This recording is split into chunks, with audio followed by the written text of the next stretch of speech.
Well, it's that time of the season yet again, and if you've watched any of my other videos around this time, you probably heard me say that a handful of times. Really sorry if the audio's jank in this video. I've got a sore throat, but I need to get some videos recorded, so here we are. And so, well, was Winter 2022's anime any good or not? Also, just so you know, the next video will also probably have just as jank audio as this, mainly because of my voice. So, Demon Slayer Season 2, the Red Light District arc. It was pretty good. All in all, I really enjoyed it. It had a lot of good visuals, obviously as you'd expect from Ufotable. They're clearly not doing too bad after what happened. And all in all, it was actually like pretty good story-wise as well. We got to find out some interesting stuff. We had probably one of the more interesting demons we've encountered so far. There was technically 2 demons at once. So it was a pretty good arc, I'd say. Uzui's also a pretty good character, surprisingly. So I'd say Demon Slayer did pretty well. As for Attack on Titan, obviously it's not quite finished yet. We've got one more episode. Just for context, I'm recording this just after the most recent episode has dropped. And obviously we've got 2 weeks to wait for the final episode of the final season part 2. And we'll almost certainly be getting something after that because, well, a regular episode won't really be able to cover all of the remaining content up until the end. So we'll have to wait and see what announcements we get regarding the end of Attack on Titan. But it's obviously been very, very good, and I've enjoyed everything I've watched so far.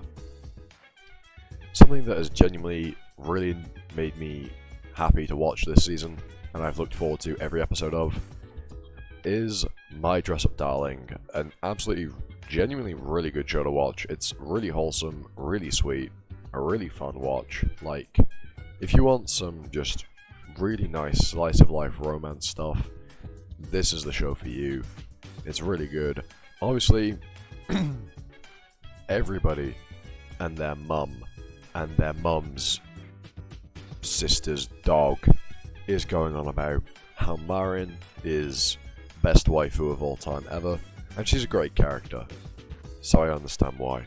And knowing your memes should be enough reason to watch My Dress Up Darling. Arifureta, yeah, is about as bad as you'd imagine given the first season. Let's not talk about it too much, but what we will talk about is Genji Tsushigi, another show that I really enjoyed the first season of. I don't know why I'm saying another, but hey, here we go. With a really good second season that is just, well, it's technically a second part, so it's not really a season 2. But it's a show that I am enjoying watching yet more of. It's been a whole lot of fun. That's really all there is to it. It's really good. If you like the first season, you'll almost 100% love this season. We can ignore this complete waste of time, albeit I will watch the last episode, but Jesus Christ, is it terrible.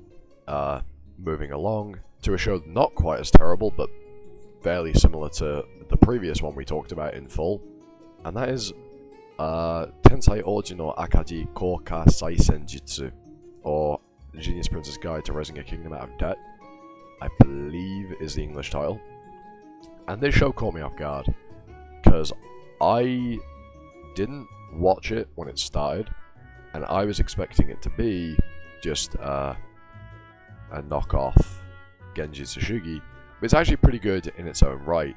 Obviously, a lot of people love Ninem. She's a great character, great waifu, but honestly, even Wayne, even when he's being a complete mongrel and a gremlin in his own head, he's still pretty well written, even if he is ludicrously overpowered, and it does serve the Flower Fantasy. Yes, the Flower Fantasy aesthetic quite well, so is this trash, but this isn't trash. And yeah, I actually quite like it. We've got a couple more episodes to come out as of recording this video, but I definitely have really enjoyed this, and it kind of caught me off guard. One of the slightly more hidden gems this season. In Untitled, just a really kind of wholesome fantasy show. Technically an isekai. Technically, what is an isekai? Is it good? Meh. It's definitely enjoyable, but all it really is similar to like some of the more Iyashike shows that have come out recently. So yeah, take that how you will. World's End Harem. If you know, you know, and I think that should be enough. Platinum End. Good God, what has been happening with Platinum End recently? It is going crazy. It started out pretty strong in my opinion, and I definitely enjoyed the initial premise as well as like the initial conflict between Mirai and Metropoliman. I don't remember the character's actual name. Kanade? Yeah, it's Kanade.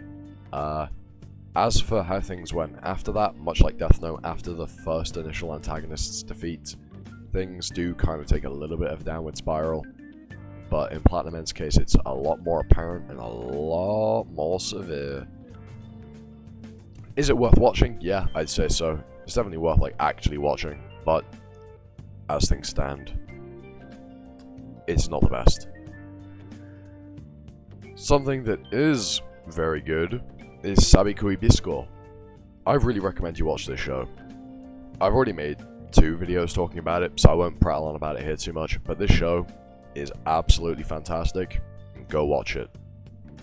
Seriously, watch this show. It's brilliant. Fantastic Carter, second core, brilliant stuff. I recommend you go watch this as well. As a whole, if you haven't already. The longer I record, the more of a pain my voice is in, and nearly more said. Good God, I'm also stumbling over my words. Maybe I won't record my next video after this, and I'll leave it a little bit, and maybe the audio will sound better. I'm really sorry about this jank video, but deal with it if you've watched this far. Momohoka, the flashback arc was pretty good. I enjoyed it. It's pretty cute and wholesome and has some pretty good action in it. Yeah, it really sets up Tatsuya, kind of, and also makes Miyuki more likable and somewhat more believable. I've talked about JoJo's already, so we won't talk about that here. Koroshi Isai, I guess. It's kind of a weird romance show with a lot of things going on, but it doesn't really pick too many of them to focus on. It's enjoyable to an extent, but it's not something I'd explicitly go out and recommend unless you're really looking for exactly what this show offers. And I believe, finally, of all the shows I've been watching this season, I just want to check. Yeah.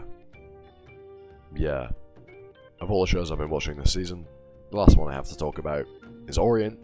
And all I will say is, if you take a manga that's only redeeming quality is its art, and take that away, you have no redeemable qualities. The story's pretty mid, the art's pretty bad. Yeah, that's all I really got to say on Orient.